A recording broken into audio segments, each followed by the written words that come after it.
आज आप लोग यहाँ निरीक्षण किया, क्या खामियां रही और इसके बारे में बताएं। निरीक्षण किया है। अगर खामियां गिनाऊंगी तो बहुत खामियां हैं, पर ये पूछो कि अच्छाई क्या रही तो मैं बताने में शायद मुझे अच्छा लगे। ये पहले यहाँ मेडिकल कॉलेज बन रहा है जी। और या तो ये मेडिकल कॉलेज की वजह से ये हॉस्पिटल अवॉइड हो रहा है या जो भी हो रहा है। बाकी अगर खामियों का नाम लिया जाए तो ये खामियाँ ही खामियाँ हैं। और जिसमें सबसे बड़ी खामियाँ ये है कि खामी है स्टाफ नहीं है। अल्ट्रासाउंड की बात करूँ तो अच्छा खासा वहाँ केबिन बना हुआ है, मशीनें हैं, सब कुछ है, बट डॉक्टर नहीं है।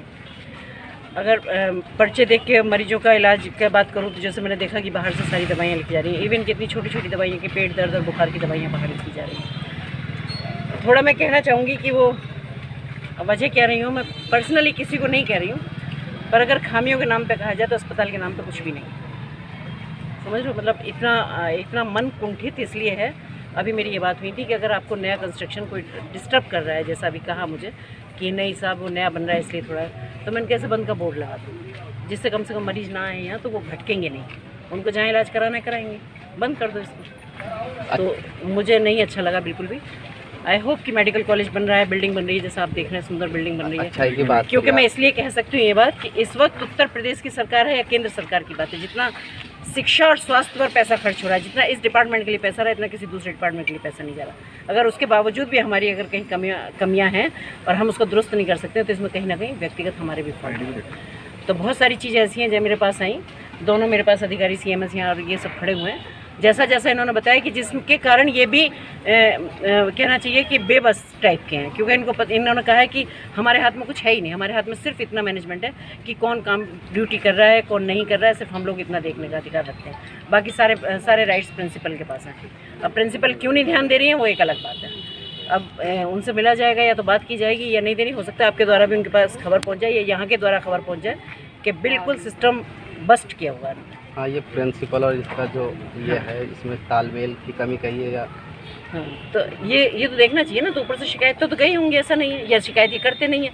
इसमें कहीं ना कहीं कुछ अंदर के इनकी ऐसी कुछ नाकामियाँ हैं जिनको ये नहीं करना चाहते, वरना मुझे नहीं लगता इतना अच्छी खासी यहाँ 350-400 OPD रोज़ होती है यहाँ। तो इसका मतलब मरीज़ तो आ ही रहे हैं ना, पेशेंट तो आते ही हैं यहाँ। उसके बावजूद अगर उनको सुविधा नहीं है तो मैम 1500 करीब होता है दोनों का मिला के। 1500 से 2000 15 से 2000 OPD दोनों अस्पतालों में होती हैं। और अगर सुविधाओं के नाम पर दिया जाए तो बिल्कुल बस एकदम व्यवस्था है। डायलिसिस का भी किसी चीज़ का डायलिसिस है ही नहीं यहाँ। जनरेटर में तेल ना होने की वजह से मौत हो गई थी। तो वो बंद कर दिया आप, लेकिन उसके बाद सुधारने की कोशिश नहीं की, उसको बंद ही कर दिया। मतलब सिस्टम ही खत्म कर दो अगर जहाँ कोई गड़बड़ी है। मैम, ये सुनने में आया है कि जो प्रिंसिपल हैं या कोई इस तरह की चीज़ें होती हैं तो वो इन पर पल्ला झाड़ दिया जाता है। एक दूसरे के ऊपर एक दूसरे पे पल्ला झाड़ एक दूसरे पे क्या ज़्यादा उनका कुछ घटना हो रही है तो उन पर देखो, अगर मुझे जरूरत पड़ी तो मैं प्रिंसिपल को भी बुलाऊंगी और इन दोनों को भी बुलाऊंगी, तो तब आमने सामने बैठ के शायद बहुत सारी चीज़ें क्लियर हो जाए। पर अभी तो मेरे सामने यही आया है कि प्रिंसिपल महोदया हमारी नहीं करने देती हैं कुछ भी, क्योंकि सारा होल्ड उन्हीं के पास है और वो यहाँ बैठती नहीं है, वो तो दूसरी जगह कहीं बैठती हैं। तो इसलिए शायद उन्होंने आंखों को पट्टी बांधी हुई है और वो कोई ध्यान नहीं दिया। बिजनौर के चांदपुर में बीती रात्रि धनौरा मार्ग पर एक बुलेट मोटरसाइकिल ने कांवड़ियों को टक्कर मार दी। हादसे में 2 कांवड़ियां सभी 4 लोग घायल हो गए, कांवड़ भी खंडित हो गई। समाज सेवी चौधरी वीर सिंह ने बताया कि सयाना गांव के 4 कांवड़िए उज्जवल, उदित, गौरव और अनिकेत हरिद्वार से 121 किलो की जल की कांवड़ लेकर लौट रहे थे। बागलपुर के पास एक तेज रफ्तार बुलेट ने उनके कांवड़ को टक्कर मार दी। इस हादसे में कांवड़िए उज्जवल और उदित घायल हो गए, साथ ही बुलेट सवार 2 लोग भी घायल हुए। टक्कर लगने से कांवड़ खंडित हो गई, जिसके बाद कांवड़ियों को प्राथमिक उपचार तिलका प्राइवेट वाहन से दोबारा जल्द लेने हरिद्वार भेजा गया। वहीं बुलेट सवार 2 घायलों को CHC सियाओं में भर्ती कराया, जहां उन्हें पुलिस के हवाले कर दिया।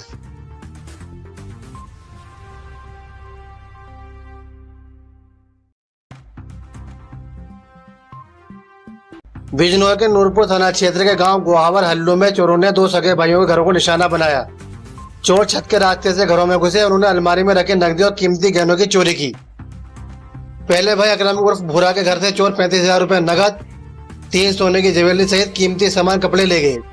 दूसरे भाई असलम के घर से 1,25,000 रुपए की नकदी के साथ सोने के 3 झाले, 2 लौंग, 1 नोजपिन और 1 पाजेब चुरा ली गई। दोनों ने पुलिस में शिकायत की है। थाना नूरपुर पुलिस को सूचना मिलते ही टीम मौके पर पहुंची। पुलिस ने जांच पड़ताल शुरू कर दी है। बताया जा रहा है कि आसपास लगे CCTV कैमरों में चोरों की तस्वीर कैद हो गई है। पुलिस इन तस्वीरों के आधार पर चोरों की तलाश कर रही है।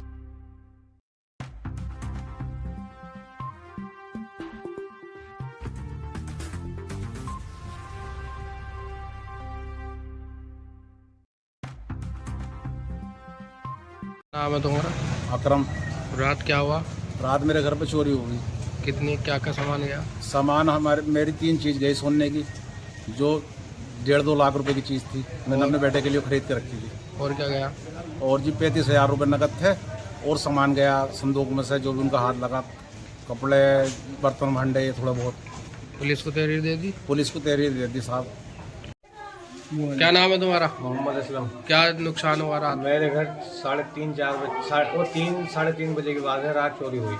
क्या चोरी हुआ उसमें? रात मेरे घर से एक 3 जोड़ी तो वह है जाले सोने के, और जी दो लौंग है, एक नौचपिन है, और जी एक 5 जेब है। और क्या चोरी हुआ? और 1,25,000 रुपये कैश है। ठीक है, इसके अलावा और कुछ नहीं, इसके अलावा मेरे घर से कुछ नहीं गया। पुलिस को तहरीर दे दी? पुलिस को तहरीर दे दी, और मैं उनके चोरों के पीछे वहाँ तक भागा भी हूँ। मेरी आँख खुल गई थी, भाग गए वो भाग गए अंधेरे में, मेरे नहीं मिल रहा है कि लाद मिला। ठीक।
श्रद्धांजलि सभा है, क्या कहेंगे आप?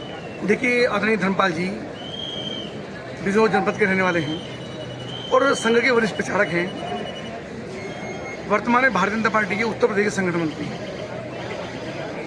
कम शब्दों में ये कहा जा सकता है कि व्यक्ति जिसने परिवार नहीं बसाया, विवाह नहीं किया, पूरा जीवन राष्ट्र को समर्पित करने का काम किया, ऐसे व्यक्ति की पूज्य माता जी की श्रद्धांजलि में पूरा प्रदेश और देश भर के महत्वपूर्ण लोग, छोटे कार्यकर्ता लेकर ऊपर तक, माने प्रधानमंत्री तक का भी शोक संदेश आया है, माने अमित शाह जी का शोक संदेश है, राष्ट्रीय अध्यक्ष जी का आया, कई प्रदेशों के मुख्यमंत्री, कई प्रदेशों के राज्यपाल, देश भर के मंत्रीगण, कार्यकर्ता सब यहाँ पहुँचे।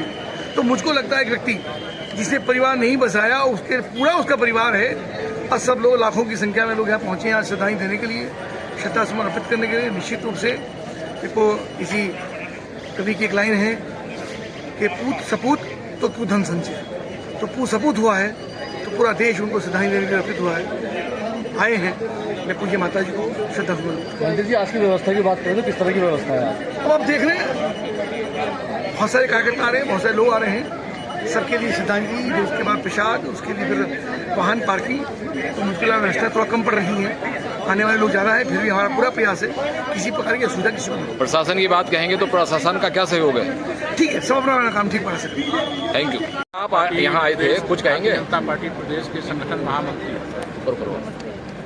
जिन्होंने तन समर्पित, मन समर्पित और यह जीवन समर्पित, ये चाहता है देश के लिए, समाज के लिए मैं कुछ और भी दूँ, इस भावना से भरने का जो संस्कार देने का काम उनकी माता जी ने किया था, वह नहीं रही। आज उनके देवदर्शी संस्कार के कार्यक्रम में यहाँ पर आना हुआ, तो विनम्र श्रद्धांजलि। भगवान से यही प्रार्थना है कि उन्हें अपने श्री चरणों में स्थान दें और परिजनों को जो दुख हुआ है उसको सहने की शक्ति दें। और व्यक्ति जो आता है वो जाता है, लेकिन माता जी का जो आशीर्वाद है वो स्वर्ग में रह करके भी परिजनों को अपना आशीर्वाद प्रदान करेंगे, ऐसा मैं विश्वास करते हैं। आपको विनम्र श्रद्धांजलि। Thank you sir. ट्वीट किया है, उसके बारे में क्या कहेंगे आपने? आज धर्मपाल जी की माता जी के लिए श्रद्धांजलि सभा की, और एक माता ने ऐसा सपूत जन्म दिया जिसने अपने को राष्ट्र को समर्पित कर दिया। पूरा जीवन तन मन धन पूर्वक को राष्ट्र को समर्पित प्रचारक के नाते ये बहुत बड़ी बात है।